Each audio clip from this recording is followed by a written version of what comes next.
Hey guys, it's Rachel Castile. Welcome to Typology Corner, and today I just want to talk about the process I'm going through right now. As an Enneagram 2, I'm seeing how God is unraveling me right now in such a overwhelming way. Today I've had so many different interactions with people that is like touching my heart at such a deep level, addressing things where I've been very controlled. And I just see like this fear of rejection stuff unraveling, or how much I got accustomed to how I say something, and like there's some particular way to say something as opposed to just the flow of my spirit when I talk, you know. And it's becoming so clear to me how like hyper controlled I've been.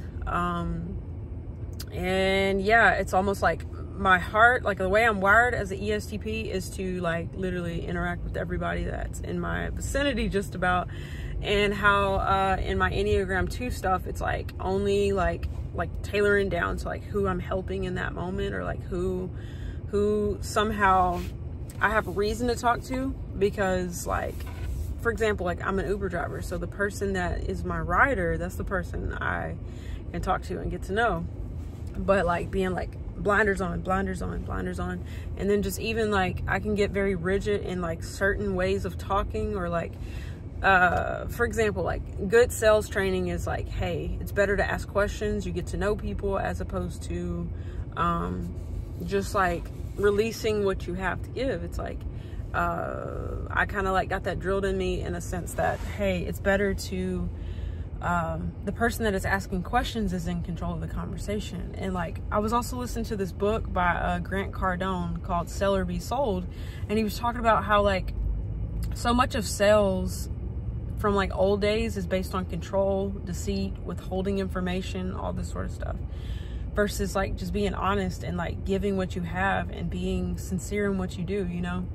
And anyways, all of this is starting to like really, like I'm seeing in my heart so much, and how that actually hidden under things that seem to be the right thing is actually like the fear of rejection and pride, and like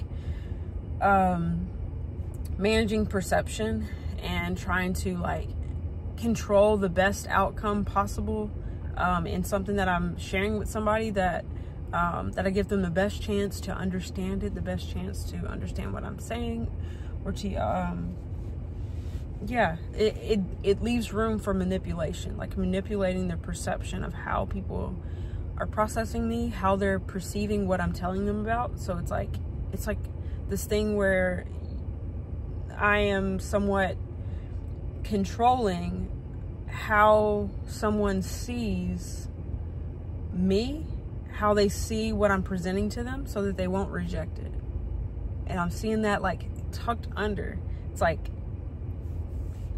a preoccupation with that on an unconscious level almost. Like it's so deep rooted that it's just being revealed to me how like why content creation seems so hard to me for a while, where it's like I don't know what to say on this topic. Like I'll say, for example, like say I wanted to make a video on ENTPs, and I'm like, well, what if the ENTPs who watch this think I didn't represent them well? So like, oh, so now I've got to entertain that idea, and like how do I make sure I represent them well? So then I overly study, and I'm no longer sharing what I naturally have on that, like my own insights. My own insights are locked up in perfectionism and managing the perception of the viewer.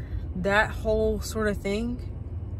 So I'm an Enneagram 2 wing 3, and I'm processing it right now that is Enneagram related. Like I think it might be like vanity of 3, and like the pride of 2, and like not wanting somebody to like correct me or say like, hey, you didn't do it right, or you weren't accurate on that, and like, hey, did you know that actually, like the worst case scenario would be like somebody said you missed it, that wasn't good.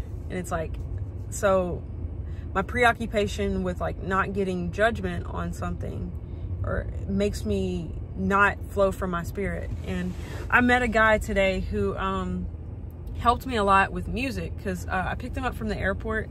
I'm an Uber driver, by the way. That's what I do. I'm in Houston right now, and like every ride today has been a divine appointment. I'm kind of actually overwhelmed from how it's been that way, but anyways, I met a guy, he's from Puerto Rico actually, and he came into the area for work, and he just really helped me with music because I was listening. We weren't talking that much at all, and like a Paramore song came on, and I could hear him like kind of singing to it, and I was like, oh, cool. Like I just like saw like he was open a bit more than like I thought. And again, me like being apprehensive of like overly checking other people's openness in order for me to be the open person. But anyways, like we were both like vibing to the song, and then I was like, hey, I just like started talking to him. I was like, hey, forgot what I said. I was like, you from Houston? Or are you just visiting, or you flew in for work or something? And started talking, and we just like took off from there. And I was just telling him about like myself and what I do, hearing about what he does, and then like got into like the fact that I'm gonna be moving to Nairobi, and how yeah. Anyways, got into like how my business and stuff I'm doing, that I want to fund my music career and make my own album. And we got on that whole topic, and then just like him asking me about like, well, what is your writing process? Like, do you start with like lyrics, you're writing it out, and then like the music, or do you start with the music? I was like, that's a really good question. Like it was so cool. It was like who he was helped to open up my music as I got to talk about that. And he shared with me, he was like, I just thought about my phone possibly going off.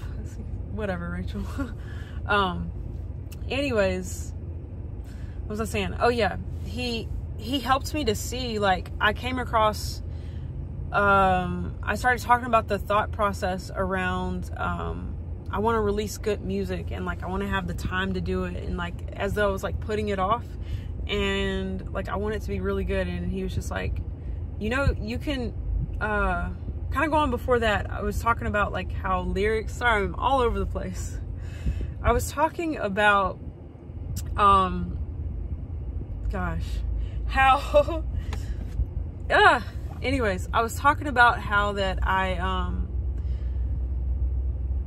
I kind of lost it, y'all. I'm so sorry.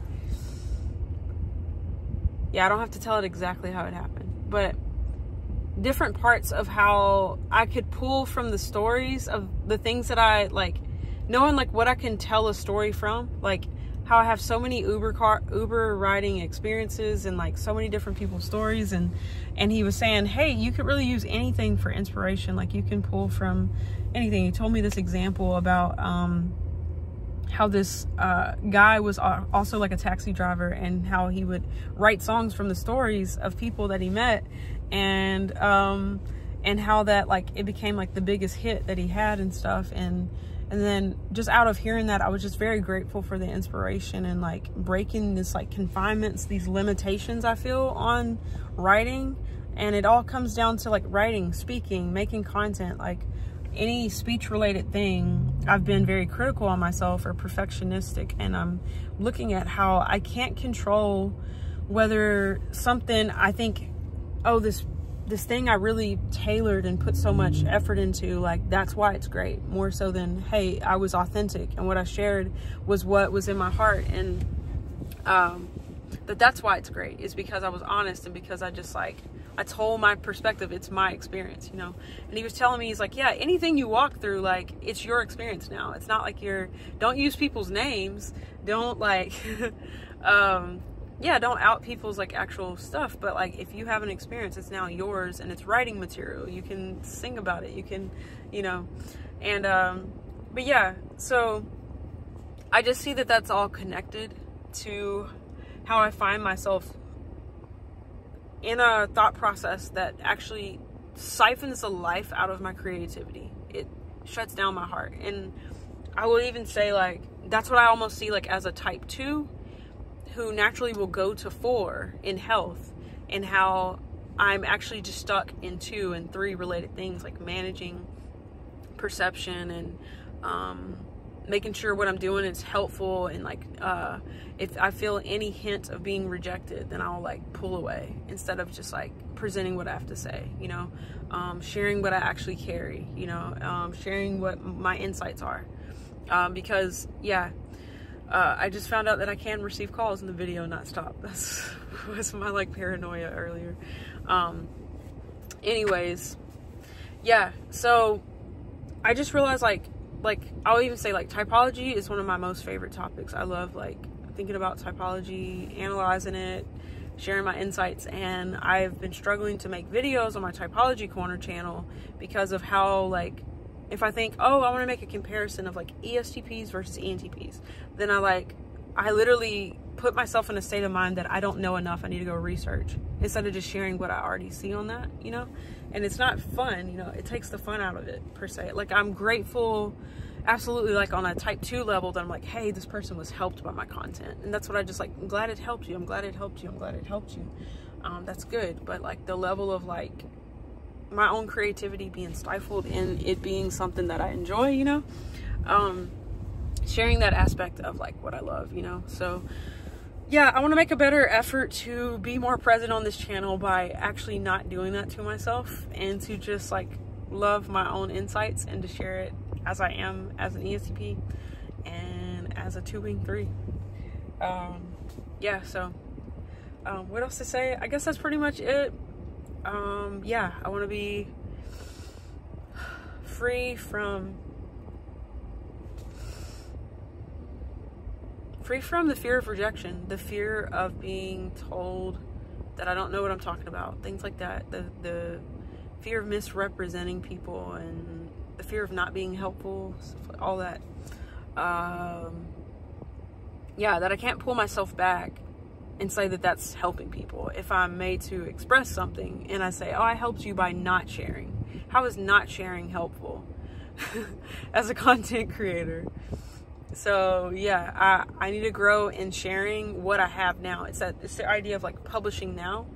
That honestly, that's probably connected to like low blast too. So I'm like thinking I need to go and consume because I see a hole in my knowledge or my understanding of something. I haven't always sure it up before I talk.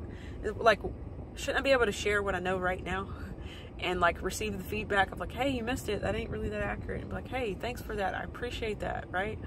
Instead of I think the pride of type 2 is like, I don't want help, I don't need help, I can do it on my own. Yeah, I'm good at helping you, I don't need your help. Don't help me while I'm trying to help you. Crazy, right? It's laughable how real the Enneagram actually is. So yeah, what else to say?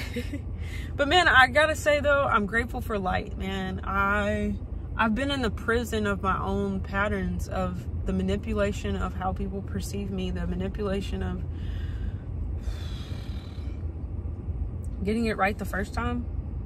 I don't know if manipulation is the right word, but I sense it has something to do with that. It's controlling the outcome, controlling things I don't want to happen, trying to prevent things from happening while I'm just trying to exist. So it's like, it's the paranoia of ESTP, inferior NI, mixed with the pride and the fear of rejection of type 2, all coming together. And it has me as like, I'm this super EP person being overly IJ in trying to control certain things, that I siphon the life out of the things that I love and want to do. And yeah, because I really just love presence. I love being like, hey, what's up? So my animal stack in OP is consume, play, blast, sleep. So like the play part, I'm like suffering from the lack of play as I'm overly trying to sleep everything super hard before just being able to show up. And it's quite stifling to my natural flow, I would say. So yeah. Yeah, so thanks for listening, and if you got value out of this, give me a thumbs up. I really appreciate it. Subscribe for more future content on all things the Enneagram, personality types, Myers-Briggs, objective personality, soul health, my journey, and yeah, I want to get over myself and begin doing the content I really want to do. Okay guys, thanks for watching. See y'all next time.